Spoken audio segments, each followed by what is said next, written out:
around. Here with Zooterkins. And today we're going to read another article for candy. Where's the article? Oh man, this is a long one. I forgot. All right. No cue cards, folks. Gotta use the glasses. All right, today's is the 10 biggest mistakes artists and creatives make at internet marketing and how to fix them by Mark McGinnis.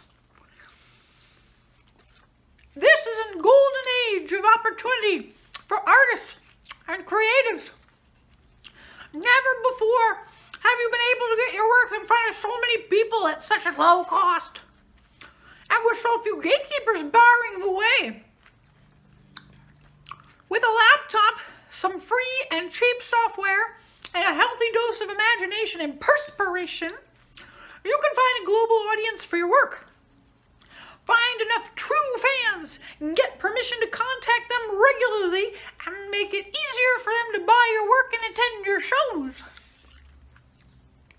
And you can find yourself earning a decent living from your creative work. No wonder the New York Times says, oh wait, here we go. The world is your market. Unless, of course, you make some surprisingly common mistakes that are putting up barriers between you and your would-be fans and customers. Shouldn't do that. I should point out that over the past 5 years of marketing my own creative business online, I've made several of these mistakes myself. I'm listing them here to help you avoid them. Isn't that nice of Mark? What a nice guy. If your online activities are just for a hobby or for creative inspiration, then move along, right? Get at her. There's nothing to worry about here. But if you want your blog, email, newsletter, or social networking activities to bring you new clients and customers, you can't afford to make the mistakes on this list. You just can't. And I'm assuming you are awesome. You do great work that you're proud of. And the customers you have are delighted. You'd just like a few more of them.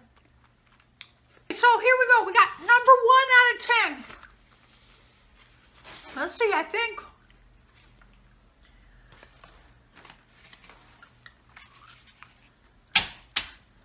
See there, number 1 is not doing it. I don't know what it is. Let's keep reading.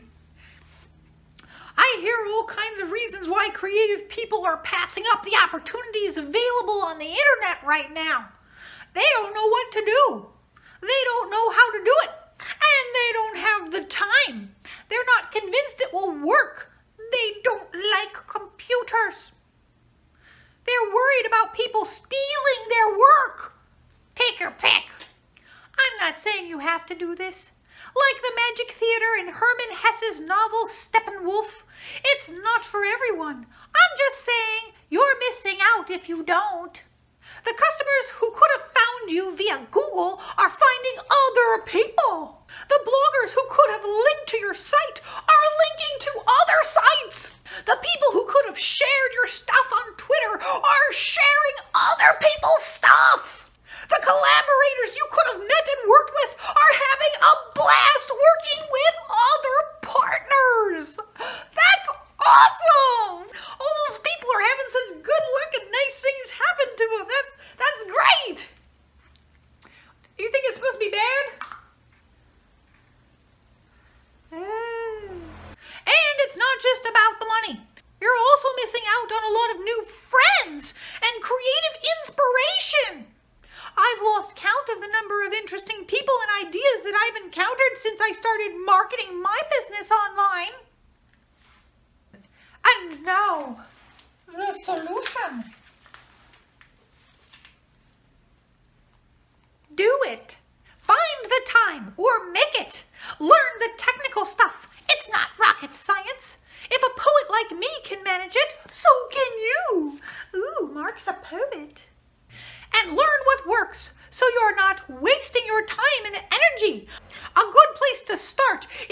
Brian Clark's free ebook, Authority Rules, the 10 Rock-Solid Elements of Online Marketing. And I'll have plenty more to say about how these principles apply to artists and creatives, so treat yourself to a free subscription to Lateral Action. There's going to be a lot of links and honking in this one. All right.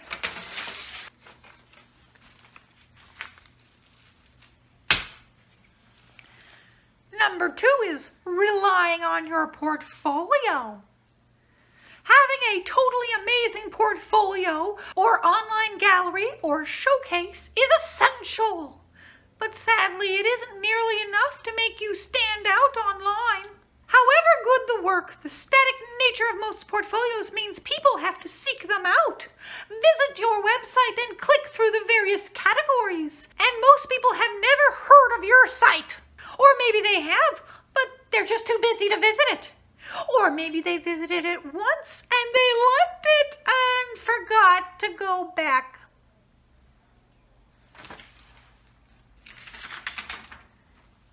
Build an audience by delivering fresh media content for them regularly for free. Most first-time visitors to your site are not going to buy anything, so sell them a free subscription to a blog, newsletter, podcast, or video series. Send them amazing stuff so that they don't have to come and find it, and so that they look forward to opening your emails and finding your latest posts in their blog reader. Content marketing is a big trend in internet marketing right now. It basically means publishing media content that doesn't look like advertising, but it functions like advertising. You're not selling anything directly. You are giving people a taste of your work for free. This generates buzz with people talking about you on Twitter, linking to your site from their blog, and forwarding your emails to their friends, i.e., they start doing your marketing for you for free. And who are the experts at creating stunning media content? Well, that would be you. In this brave new world, artists and creative have an unfair advantage at internet marketing. What, you don't agree?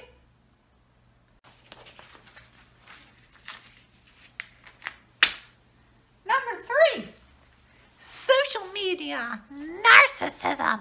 We've all seen them. The blog posts, tweets, Facebook updates, and MySpace pages full of the minute, tedious details of an artist's day. Or the navel-gazing posts about their personal philosophy, and or how much they suffer for their art.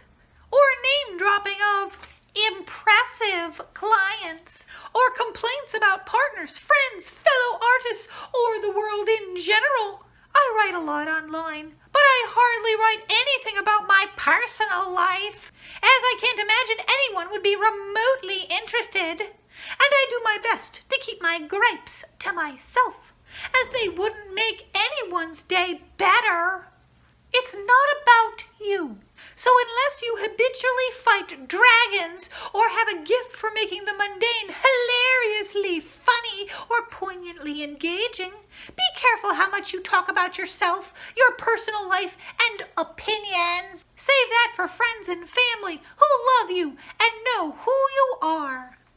Yeah, I know it's been a while since I called Mom. People who stand out and succeed online, whether using a blog or another kind of platform, do so by delivering massive value to their fans and customers. They publish hilarious cartoons, music that gets under your skin, funny one-liners, or they lift the lid on their creative process, or publish useful tutorials and videos. They inform, entertain, and educate, sometimes all at once.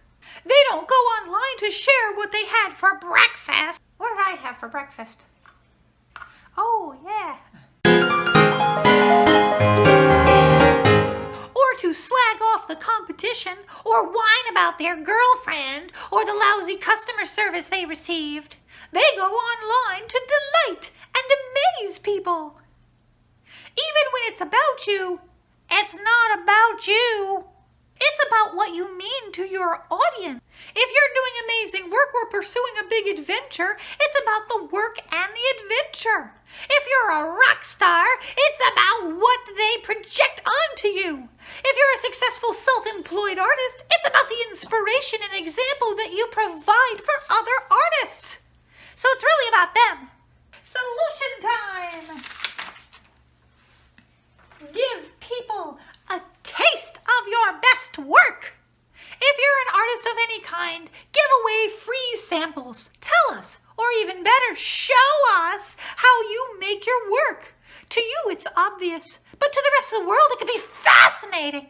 Share the resources you can't do without, or enthuse about your creative heroes, or write a tutorial to teach others what you know, or make a video of your latest show. Or make a passionate argument for changing something about your industry or art form. In other words, when you go online, put yourself on the line. Not the crotchety, bored, out of sorts side of you, but your best self.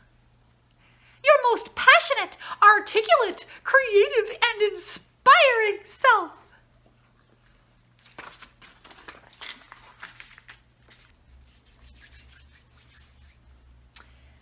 Number 4, hosting your blog on blogger.com.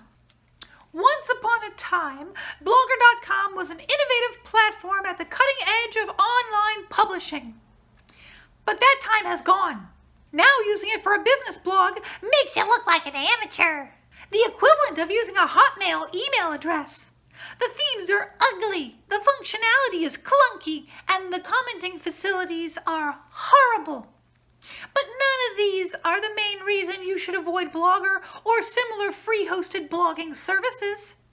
If you rent a property, you have to follow the landlord's rules. If you paint the walls an unauthorized color, have too many late-night parties, or demolish the conservatory, you'll be served with an eviction notice. And there's no point spending your time and money installing a new bathroom or insulating the roof, as you'll just be adding value to someone else's property. But if you buy a property, you own it, assuming you pay the mortgage. You can do any legal thing you like in it. You can paint it orange and install a jacuzzi. Ooh. You can add an extension or a new kitchen, and the value of your property will increase the more you invest in it. Blogger is a rented property. Yeah, you don't want to be a renter.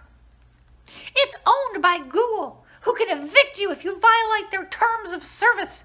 If you improve the property, e.g. by creating a fabulous popular blog, all the appreciation in value, incoming links, traffic, search engine rankings of the property goes to Google. By default, your blog's address will be yourblogName.blogspot.com, i.e. Google's domain, not yours.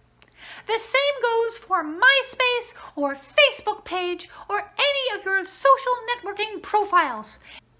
If you invest all your content marketing efforts, see number 2. What was number 2 again? Oh yeah, do a bunch of unpaid labor on someone else's website, you risk becoming someone's user-generated content.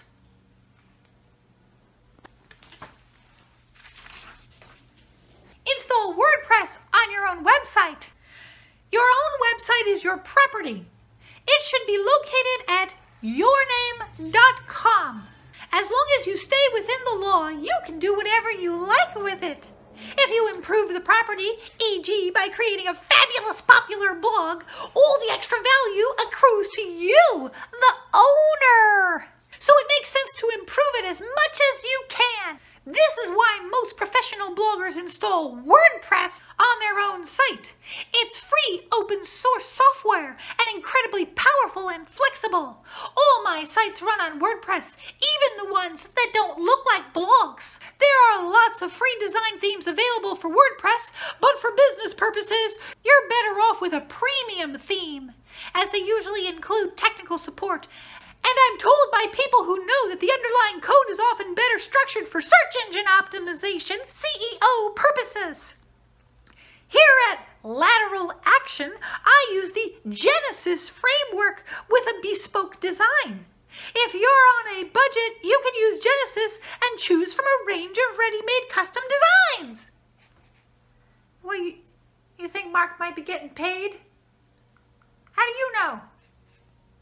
Just a guess, huh? See, yeah, you're just guessing. The only drawback with WordPress is that it's technically more of a fiddle to set it up and maintain.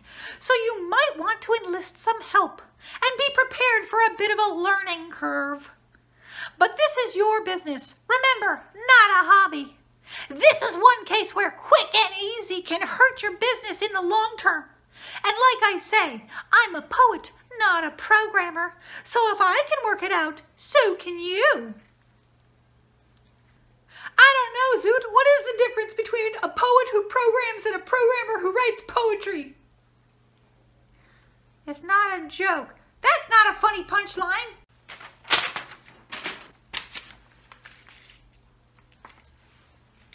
Number 5, writing useless headlines. By useless, I mean headlines that don't work hard for you. To attract visitors, to read your blog posts, download your podcast, watch your videos, or listen to your music. People won't magically know you've created your work.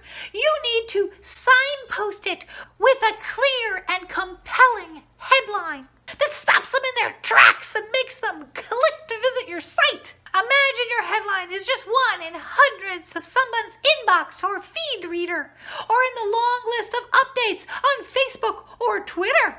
If you write something boring like new blog post, or enigmatic like murky waters, you haven't given them any reason to click, so all your work has been wasted.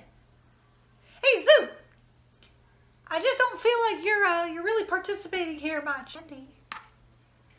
But don't you want the candy? Well, don't you want me to have the candy? Well, why don't you just go take a break then? Spoiled sock puppet.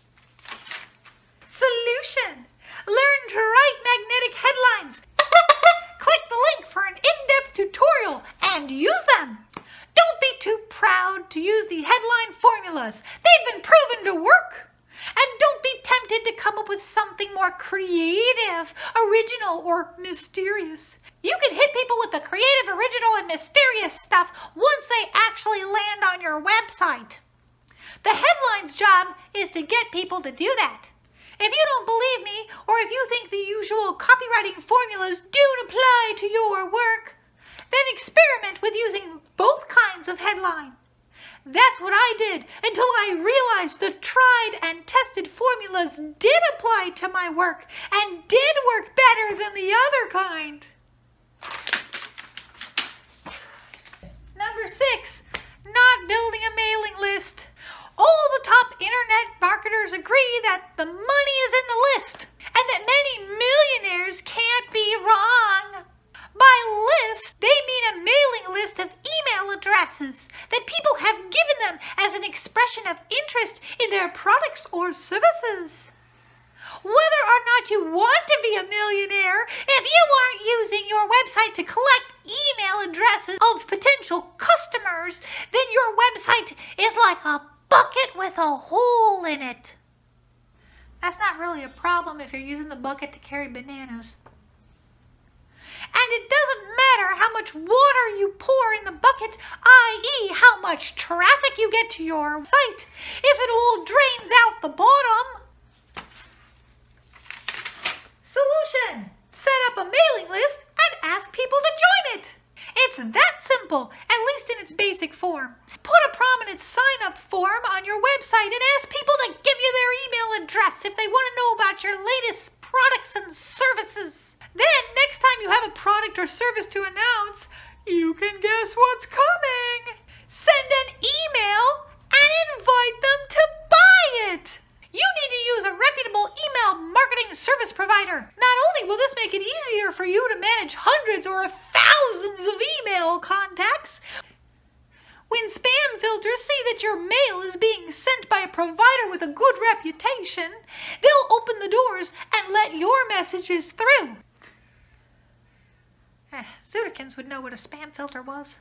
I use a Weber and recommend it to my clients.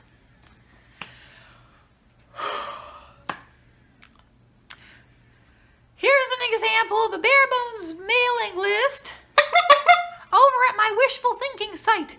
All I'm doing is asking people to let me send them sales pitches. And people are signing up. And when I send them the sales pitch, some of them buy. It's not a particularly big list, but it's an absurdly small amount of work for me to maintain it, and it's generating sales. It could do the same for you. Of course, your list will grow much faster and make more sales if you put more effort into it. Here at Lateral Action, I'm offering a free 25-week course for artists and creatives as an incentive to join my list, which means that list has grown to over 4,000 subscribers after less than 5 months, and it generates a lot more sales than the other one. But the same basic principle applies, asking people for permission to send them marketing messages, which brings me to the next big mistake. All right, folks, I'm taking a little break here.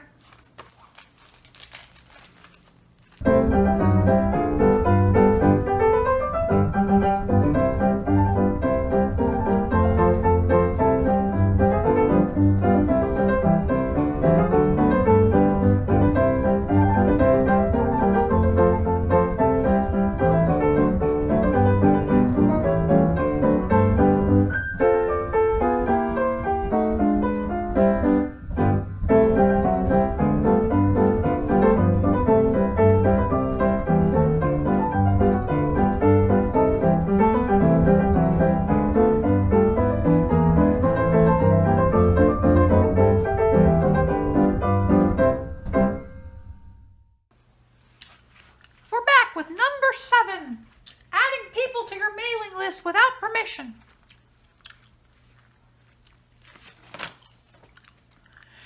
This happens to me every week, and it still amazes me what people think is acceptable, let alone effective marketing.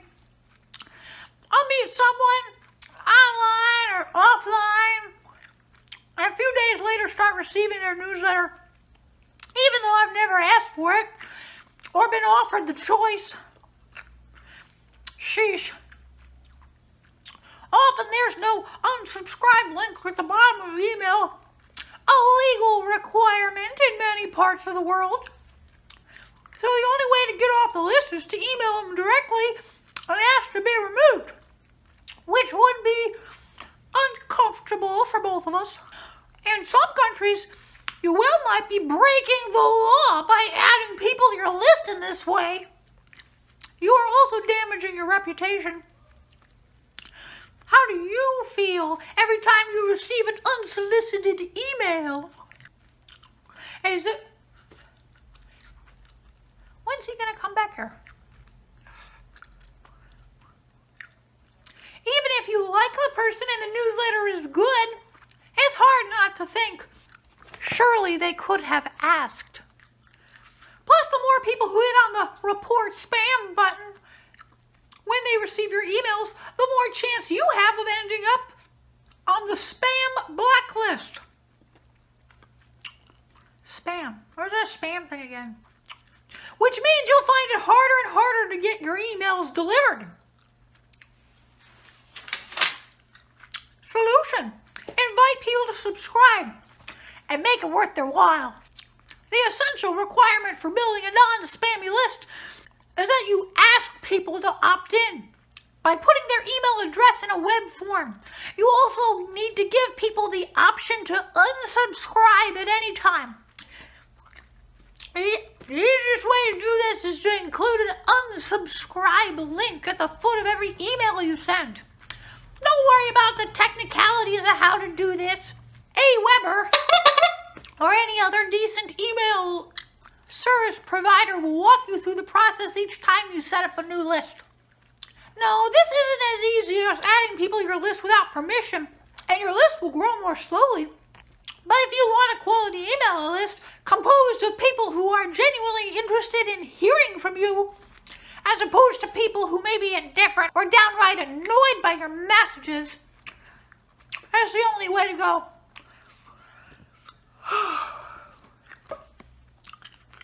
As an incentive to subscribe, it is normal to offer a free gift. You don't need to give away a 25-week course.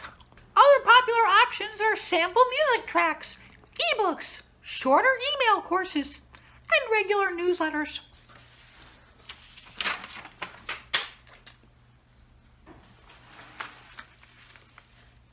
Number 8, using social networks for socializing. Okay, I'm being slightly provocative with this one. Come on, Zooterkins, it's about to get good! Of course, social networks are for socializing, but if you look at them purely as a way to keep in touch with friends, you're missing out on a golden opportunity to build your professional network and get your marketing content. See number 2. What was number 2 again? Oh yeah, do a bunch of labor for free. Shared widely, bringing you new visitors, subscribers, and customers. But if all you're doing is hanging out on Facebook sharing cat videos, oh boy, that sounds fun, or playing zombie games, that sounds even better, with your usual circle of friends, you're not doing your business any favors. And depending on what you share about your private life and opinions, you could be actively harming your business. Are you comfortable with the thought of potential customers scanning your profile status updates and photos? Because they're doing it. Solution! Target the most relevant social networks and use them to build your professional network and get your content into circulation. Read through my article, The Top 10 Social Networks for Creative People. Pick 1 or 2 networks that look most relevant to your business. Get to know interesting and potentially helpful people in your field. Share links to your own and others' content. Make it clear where you hang out online by adding follow me or connect with me links to your website, and encourage visitors to bookmark, tweet, and share links to your content by adding share this buttons to your website.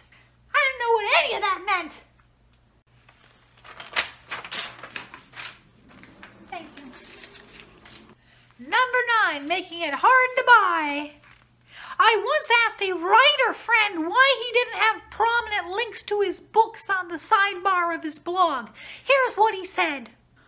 But surely they can find them on Amazon. Yes, they can, but they won't. Unless you include a prominent link, they won't look on Amazon. They won't rummage through your site to find your shop.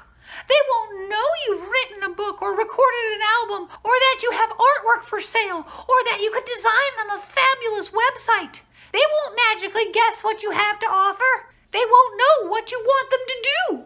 Buy your work, come to your show, hire you for a project, unless you ask. And they won't understand the value of your work unless you spell it out and show them what you put into it and what they get out of it. Zooterkins, just go with it. They won't buy if they're afraid to ask the price, or whether you ship overseas, or whether it's too heavy to mount on the wall, or whether it will play on their MP3 player, or whether you charge by the hour, or the project, or whether you do the copywriting or just the design, or whether you have to sign up for an annual subscription, or whether they can just buy an hour of your time. Solution! Tell people what you want them to do. Explain the buying process and make it easy. Have prominent links to your shop, gallery, or hire me page. If you're selling goods, make it quick and easy to buy. Display prices clearly. Have 1 or 2 options for shipping, and say how long it will take. Spell out your guarantee and returns policy. Take credit cards and PayPal. Don't make people set up an account before letting them buy. Test your checkout to make sure it works. If you're selling services, reduce anxiety by explaining what you do, how you do it, how long long it will take, how you charge by the hour, day, or project, and how much it is likely to cost. Testimonials help, especially if you include customers' names and website addresses. Make it easy to contact you with inquiries.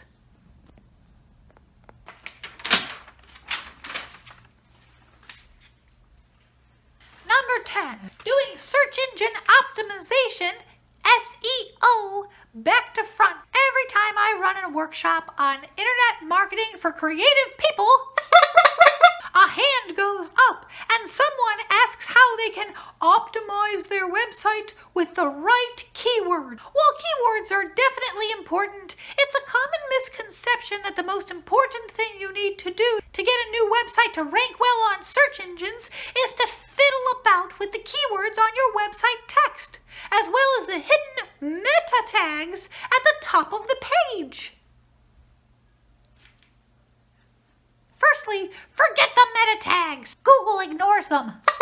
Secondly, when starting out on a new website, it's more important to attract links from other websites than to get caught up in the fine detail of keywords on your site. When search engines see a lot of inbound links to a website, they take that as a strong indicator of the value of the site, particularly if the links come from sites that they already rank highly.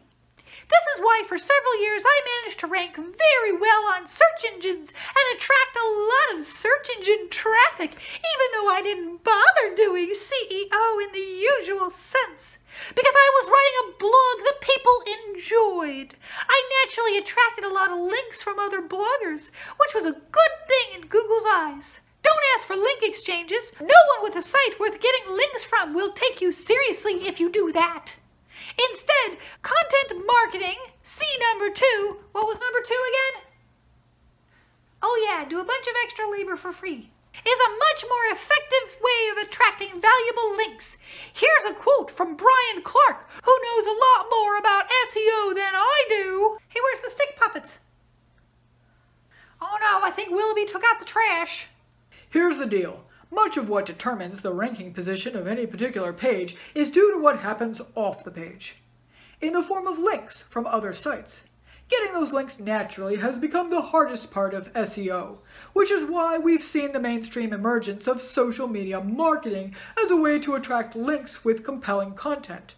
Put simply, if your content isn't good enough to attract good natural links, it doesn't matter how optimized it is. Now I'll admit, I ignored SEO for far too long. It wasn't until last year that I really started to take it seriously. I could have done even better if I'd take the trouble to learn the basics of SEO earlier. No, it doesn't say take and it says take. I know it's a typo, but I'm getting paid candy to read the words on the page. So don't make any mistakes. Solution. First, produce great content. C number 2. What was number 2 again? Oh yeah, do a bunch of extra labor for free. That will naturally attract links from other sites. Then optimize your most important pages. And once you have some inbound links and quality content to optimize, then it's worth investing some time tweaking the keywords on your site. That's why it's called search engine optimization. A tool I use and recommend for this is Scribe. It basically reviews the text you've written and gives you a detailed feedback about how it will look to the search engine. And what you can do is tweak it and improve your rankings. Well, there it is, folks. You'll notice that a lot of the solutions I'm proposing take more time and effort than the quick and easy alternatives. There's no getting around the fact that internet marketing is a medium to long-term approach. But if you're serious about making a successful business out of your creative work, that's the time scale that you should focus on anyway. And the good news is, if you get the fundamentals right, you can have a lot of fun with this stuff.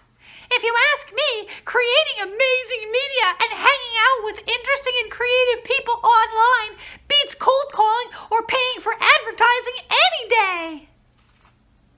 If you want to know more about leveraging the internet to build a business around your creative talents, you're welcome to download an can share my new ebook, Freedom, Money, Time, and the Key to Creative Success. If the ideas in the ebook touch a chord for you, you may like to know that the Creative Entrepreneur Roadmap, formerly known as the Lateral Action Entrepreneur Roadmap, will soon open its doors to a new group of students. If you want to be the first in line when the course opens up and to read the second free ebook I've written, you can hop on the advanced notice list. Come on!